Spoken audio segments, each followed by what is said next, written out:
Welcome to Birds of a Feather, a microcast where we explore the stories behind meaningful connections that shape our success. My name's Jeremy. I'm the co-founder of Feather, and I'm here with Damon Joshua. And Damon has built and led go-to-market teams of thousands, and he's been responsible for multi-$100 million P&Ls. And Damon, when I first met you, it felt honestly like we've been united in vision long before I even know your name.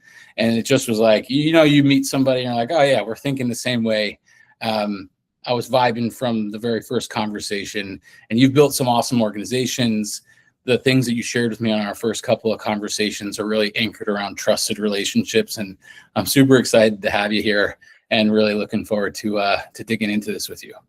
Yeah, same here, Jeremy. I felt the same way. I think we're definitely kindred spirits around relationships and, really just understanding how you build teams and how you build, organizations. And there's a common denominator to how you do it well, especially in these days and times. So yeah, absolutely. Looking forward to chat. They say real recognize real. Yeah, that's a good one. So yeah, man, thanks again for joining us here. I think the folks that are going to listen to this are really in for a treat and some good learning and nuggets. But I was thinking about this, and you've led a lot of organizations, you've built organizations, and you've done it through different tech eras, right? Like you've been at this, you're a senior executive. And so I was curious to just kind of get your today perspective on the biggest shift that you've seen and how your customers and how clients are responding to sales. So think about it as like, what is that like today versus last decade? And, how has that changed? First of all, I haven't been around that long.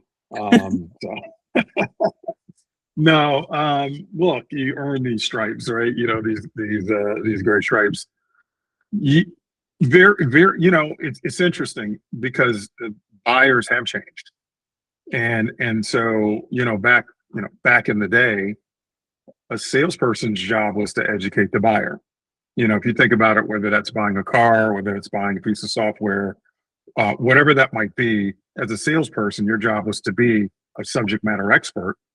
And you were to take the buyer through a journey on a path of understanding their needs, filling that need with your product and services, and really, taking them on a journey ultimately to a path of purchase or an experience. And that was your job as a seller. And a lot of times the buyer had no idea even what it was that was involved in that purchase process. Shift that to today, buyers are overwhelmingly more educated than ever before. You add AI into that, they now understand not only what you do, but how you should engage them. They already understand your competitors. They understand your strengths and weaknesses. And so it has shifted to, hey, I need to build this great, I need to understand product. I need to understand, your needs and all these steps that had to go in before you got to delivering on your value prop. So now customers are like, hey, I already know all that stuff. I'm very well educated on what you do, why you're here, your purpose, vision, mission statement, all that stuff.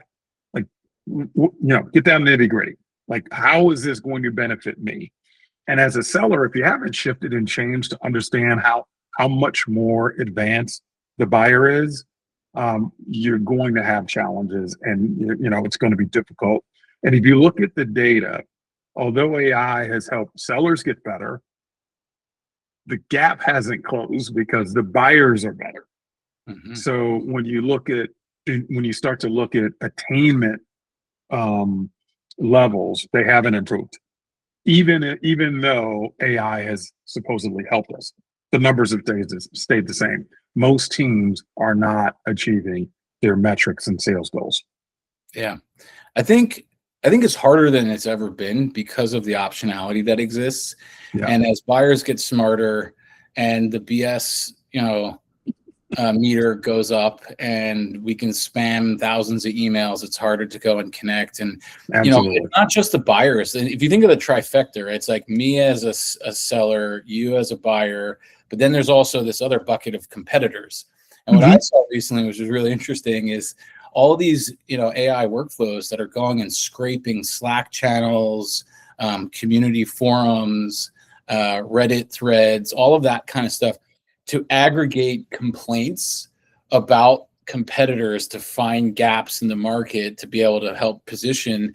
And so like companies are getting smarter about how, and if you're not doing it, you kind of have like a problem there. But what that all leads me to believe, and I'm curious if this lands with you, is how we show up for people now is more important than ever, because if the buyer already has a perception, people don't want to feel sold. They want to feel like they're in control, and we need to be able to like build that trust with them along the way. And so I think the relationship, and it brings us to like the whole crux of Feather and relationship intelligence, why you and I are starting to talk in the first place too, is like, if you don't put effort into that, how do you even stay relevant in today's day and age? You're absolutely right. We're not there yet. You and I discussed this, but as everything goes, there's always a pendulum. There's a pendulum with all the investment in technology and AI right now, and everybody feels like it'll swing back to the middle, which just means there'll be consolidation in the industry, and people will fall out, and we'll settle. We won't be way here. I think the same thing will happen with this enablement and this AI, with the spamming and all those things, where folks are just going to scream and go, time out. I have no idea if this is a real person that's contacting me. I have no idea if what I'm looking at is even real. And so there will be, I believe, at some point that there will be a backlash of all the outreach and all the avalanche of information that's going to come back. And someone's just going to go, is there any way to identify me, you, human, cut the BS for me and give me the, as we talked about at the beginning, the real. And there's going to be a growing roar, I believe, for folks to go, someone shoot me straight. I do believe that sentiment will grow. I see it already, and I see the signals already growing, but we don't like, humans don't like to be manipulated beyond a certain point. And I think that's what they feel, and we all feel AI kind of does to us, and some of the technology we're seeing. So, yeah, and it places a big focus back on that authentically you, right? Show up. Absolutely. Now, companies are definitely going to need to continue to innovate to get in front of and get mind share of a buyer who doesn't want to necessarily talk to somebody just yet, if it's the very first conversation that you've had. But so like I was talking to someone earlier, and she was telling me about how the digital landscape is shifting for AI generated digital media, and there's media factories that are just pumping out content, and you pay per views and all of that. And I just feel like you don't want to do away with that. Like, you still need brand, you still need presence, but at the end of the day, I feel like the pendulum swings back towards, hey, I trust you, you trust me, you care enough to ask what matters to me, you help me, so now I want to help you. And that, like, you can't get rid of that good old fashioned handshake and a hug in my mind. But it's hard, right? Like, there's a lot of relationships that we manage over the course of our career, whether it's, first hiring manager, a mentor, the team that works for us, customers who've turned friend. And so when you think about your career, curious to kind of like, maybe you could tell us a little story about a relationship that has stood out to you, that's been particularly impactful along the journey. Man, we don't have enough time in the day, to be honest with you, Jeremy, because I'm a firm believer. I would consider myself having been very blessed and had a ton of success in my career. It's not over yet, but man, I've had a really good run. And there have been so many people along the way that have just helped, lent a hand, made an introduction, handshake, whatever it might be. I'll talk about one gentleman. His name is Jeff Baumgarten, mentor, good friend. But this guy 25 years ago saw something in me that I didn't see in myself and gave me my first director job back in '04, or '05 probably it was. And I I didn't see it coming. I didn't think I was ready. And he turned over the keys to, a program where I was working at Cisco and said, "Hey, you and Carl," which is a colleague of mine, "you guys run the show." And this is a, multi-million dollar deal. And it just was a force that recognized something in me and then nurtured along the way. He would get all of the leaders together and make us read books and do book reports. And what, dude? I'm not in college anymore. What are you doing? But he, that was a way for him to challenge us and make us think differently, and really force our minds to grow and really get out of, well, I got this new title and I'm at this place and so I'm good. And good to go. I can't name the number of books that I read because of Jeff and because of his constant just pushing. And as he moved on through his career, we always stayed in contact, and he tried to recruit me and to go with him, which is always a compliment, to come with him at different places. And so he's done fantastic in his career, but he just is a real good voice of reason, but really super impactful in my own journey. I've told him that a million times, and he's one of those guys, man, it was you, but you got to have those folks in your life, and super impactful. And he's impacted a lot of guys and gals along the way, but he was impactful in my journey for sure. He sounds like a great guy. I hope I can meet him at some point. And what's really amazing about these type of people is that you don't need thousands of Jeffs in your life, right?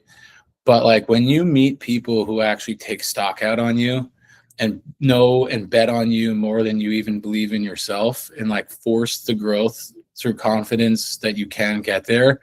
Yep. It's life-changing. I mean, it literally is life-changing. And I have a mentor of mine who told me that you can actually have a lot of different mentors, and they're not all going to be mentors for the same silo of, or part of success in your life. And it's also interesting where, like, in the same amount of, we have these very positive, good relationships that we nurture, there's also ones that like decay or that get lost or that are negative that also shape us as well. And so when you think about your leadership style and how you now pay it forward as a mentor to, the up and coming rock stars of tomorrow, how can you tell maybe a little bit about like some of your core beliefs that you bring to the table around relationships?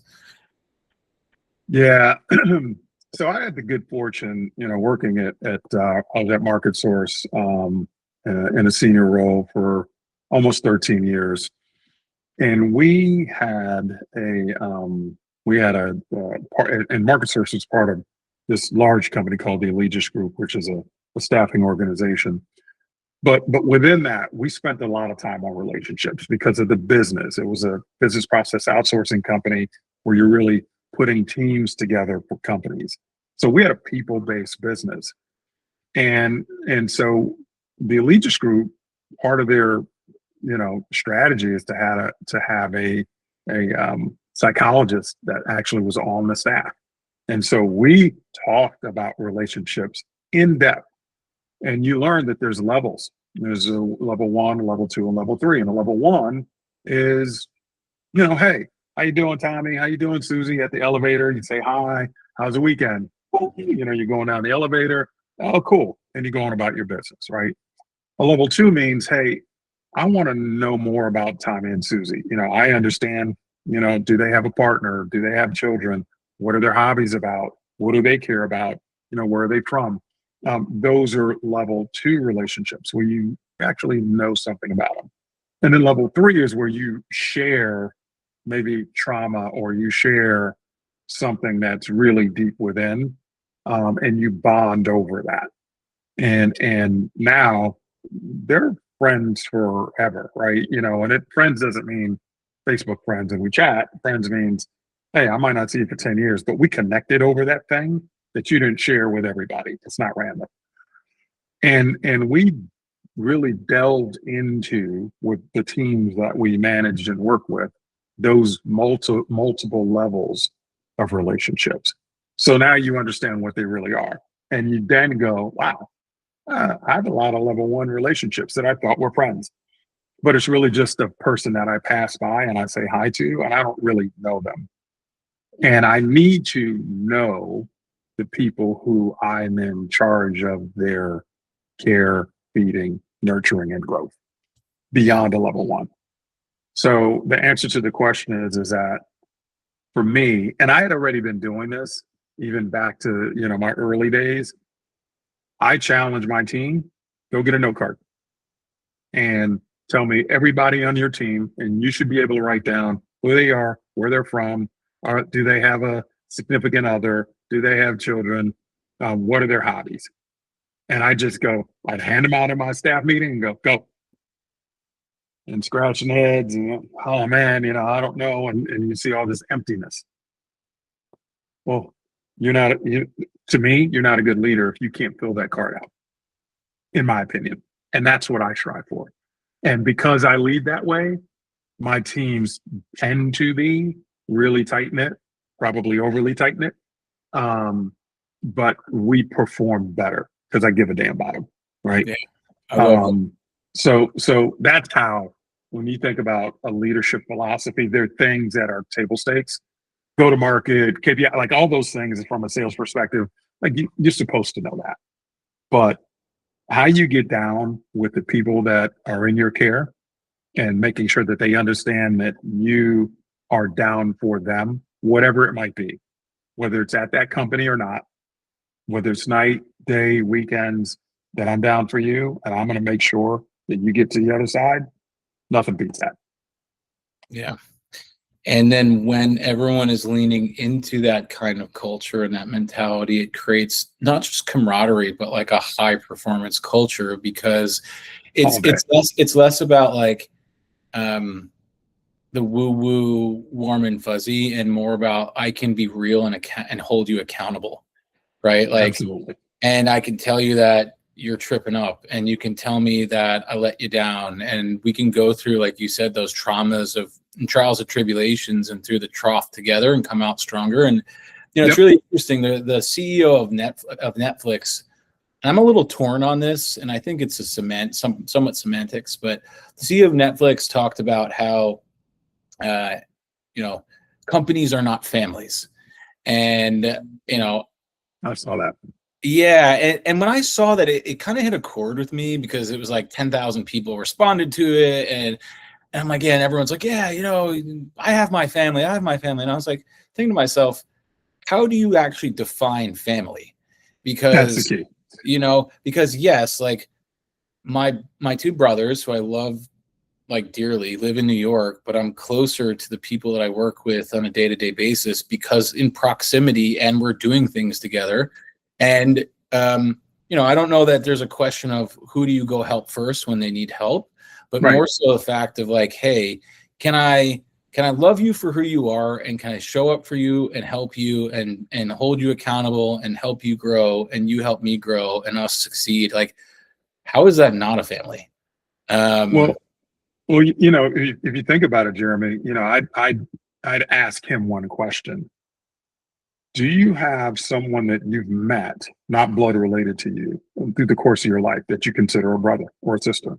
And he'd probably say yes. So then that totally debunks what he just said.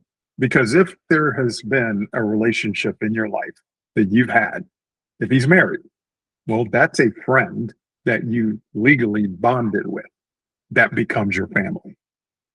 So it's the same. That, to me, that's what work families are.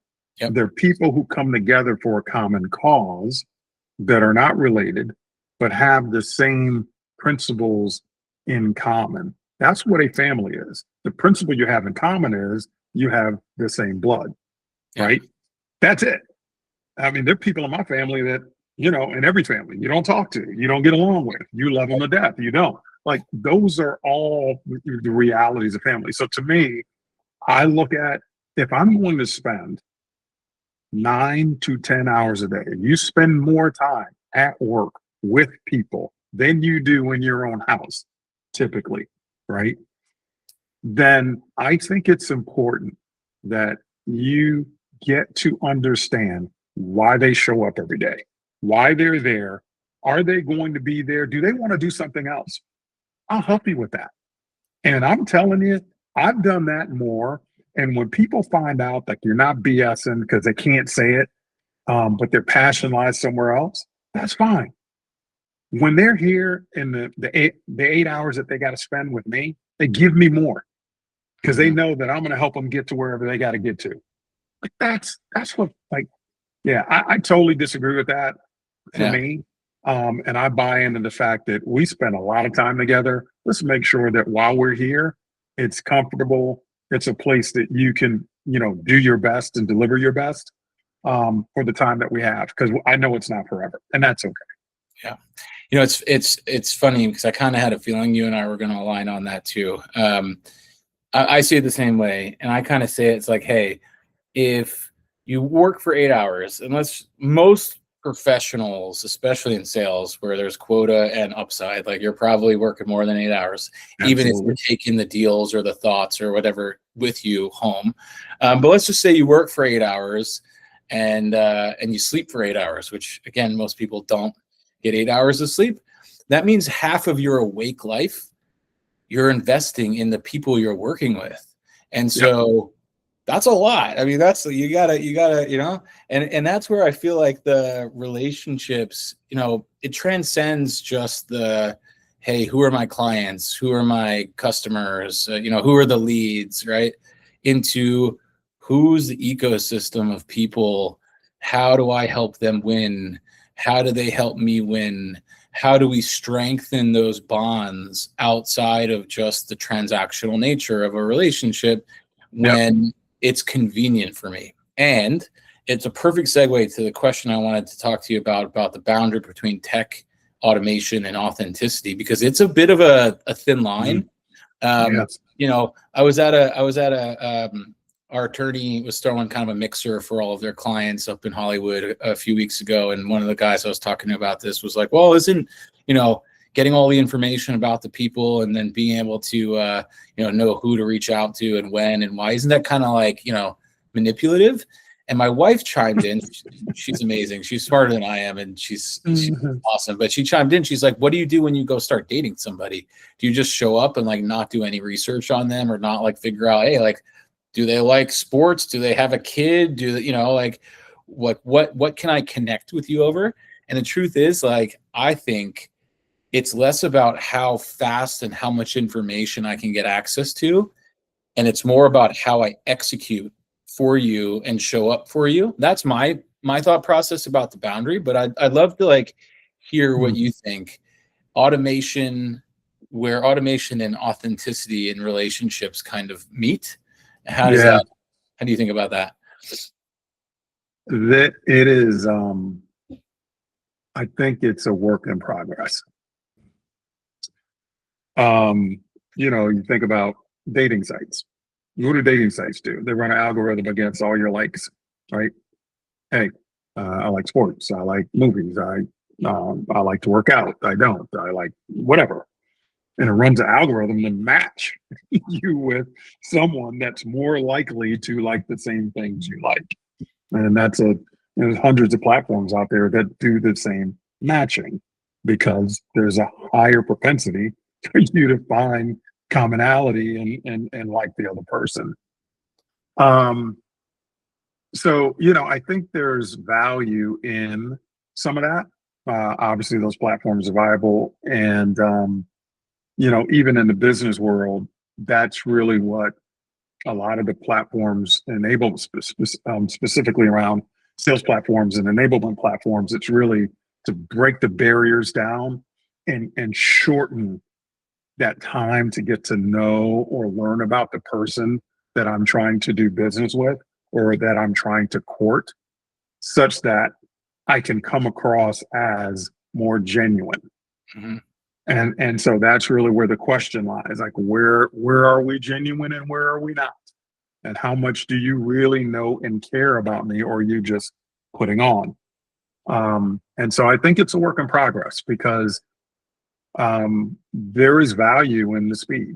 There's value in, hey, if this person's not a match and I'm going to be sitting up here wasting money on a date or wasting time, trying to reach out to that person to do business with them, and ultimately they don't need or want the services or the product I provide, then I need to fail fast and move on to the next, right? There's a ton of value in cutting all that out if I don't have to do it manually. And so I think, we'll have to continue to iterate and get to a point where we get good with what that is. And I think it'll really be left up to the individual and how you perceive the world. And I think the bar will move as younger generations who have, grown up with more automation and less face-to-face time. My daughter does not want to talk at all. Like, she just doesn't, so my youngest daughter would rather not have a conversation. My oldest kid is going to pick up the phone and FaceTime all day long, 5 times a day with his mom. Like, it's just so different. And they're 14 years apart, right? But just wildly different. And so I think that, we'll continue to iterate. It'll matter less over time, probably. But right now, it's a hard one, Jeremy. It really is. I think it's in the eye of the beholder. Yeah, and going back to something you said earlier, which was around the buyer kind of mindset has evolved too, right? And it's evolving in some ways faster because it's their opinion on things than the sales tech and stuff can even keep up. Yep. So when I was leading sales teams, one of the things that I was trying to always explain, especially to early career sellers, hey, don't think about our sales process as our sales process, but think about it as how is the buyer experiencing this journey? And so each step, what's the discovery call mean for them? Why is there value in it for them, which gives you confidence in why you should have that conversation. And so if you think about each of these interactions, whether that's a first touch point or it's a candidate that's coming in that might take a job, with you, or a customer or a peer or whatever it is, my thought is that if we flip this back on the buyer's perspective and I can prep better and I can show up more effectively, it's better use of your time too, right? It's it's not just that I get to disqualify this or qualify you in faster, but it's I'm able to be more effective and more relevant and more thoughtful and more thorough. And that means that the time that we get to share together, it's a higher ROI for you as well.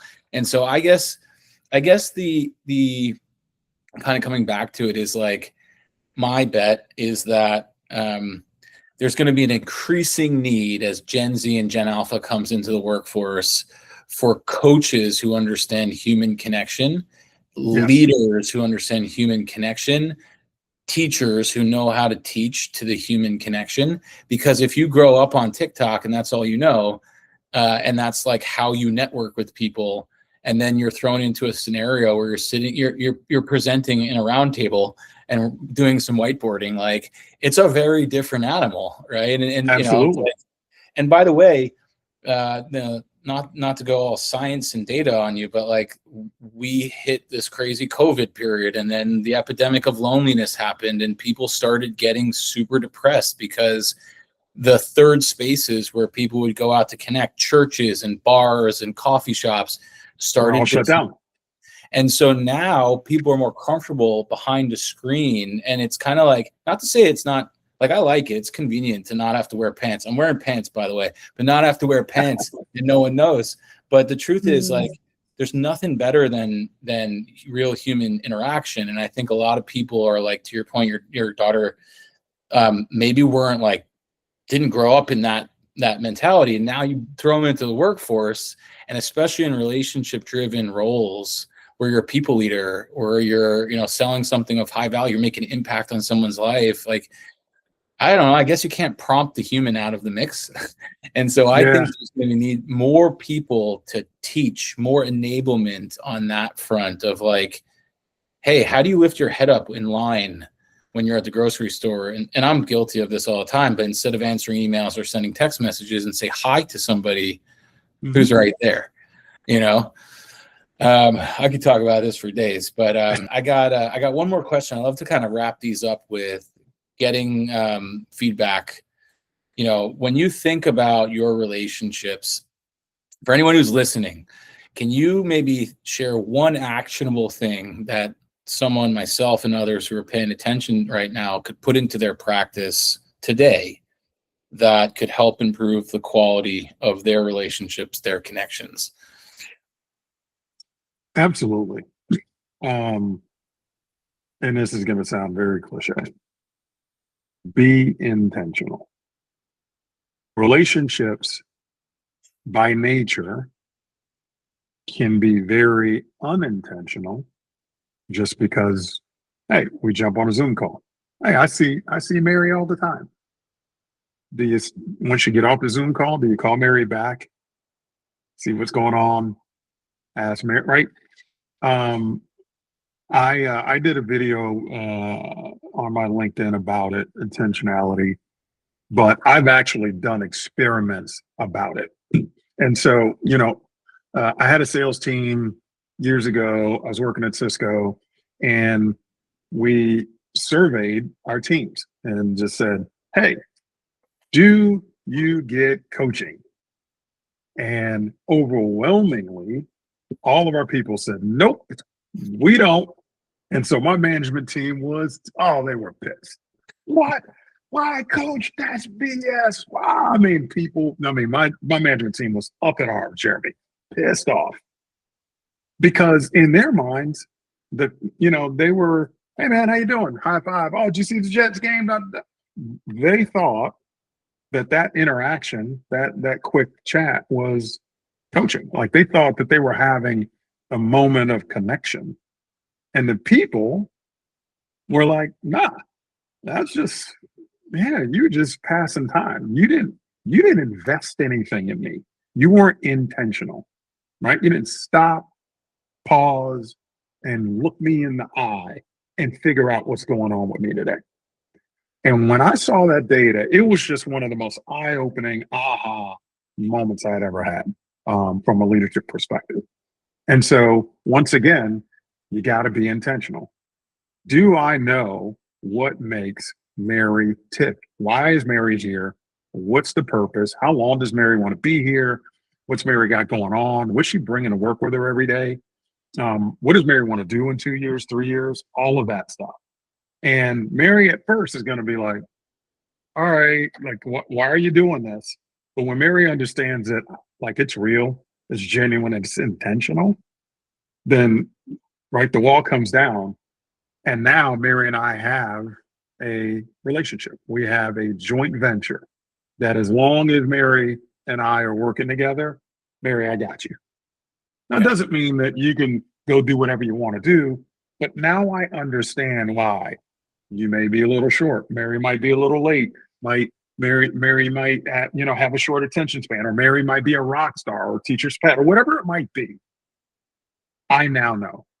Totally changes the game. So intentionality, if you're a leader, is absolutely a game changer in relationships.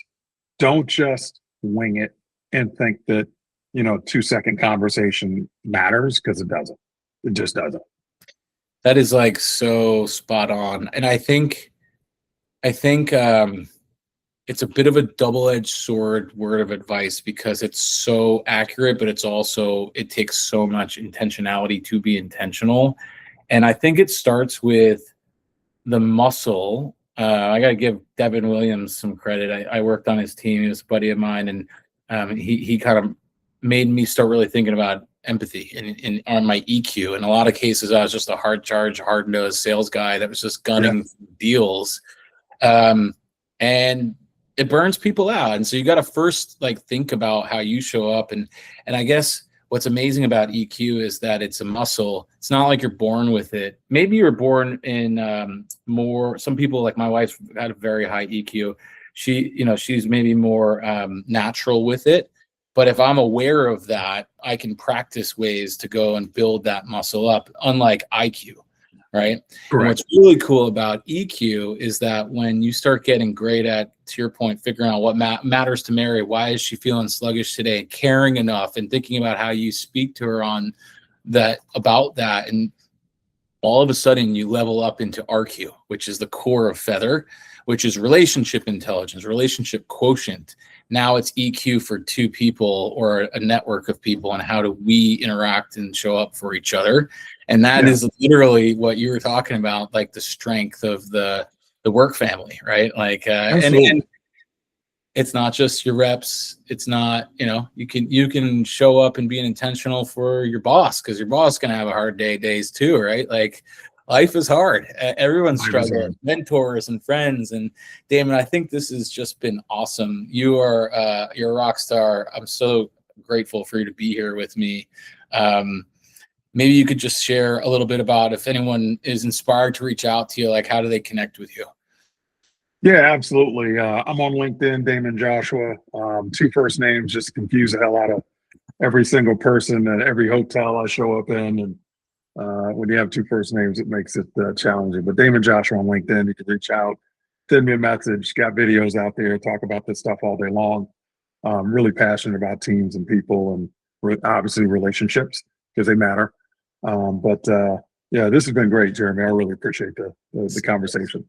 Super. Thanks for being here. And for everyone who's been excited about what we talked about, feel free to leave some comments and some perspectives on our chat here today. And if you want to see what we're doing with Feather, of course, we sit in the intersection of the human and the machine, and we're trying to help people build more authentic relationships, build champions, build it at scale. Head over to www.feather.vip. Take a look at what we're doing. Reach out to me. Thank you so much for being here. We'll catch you next time.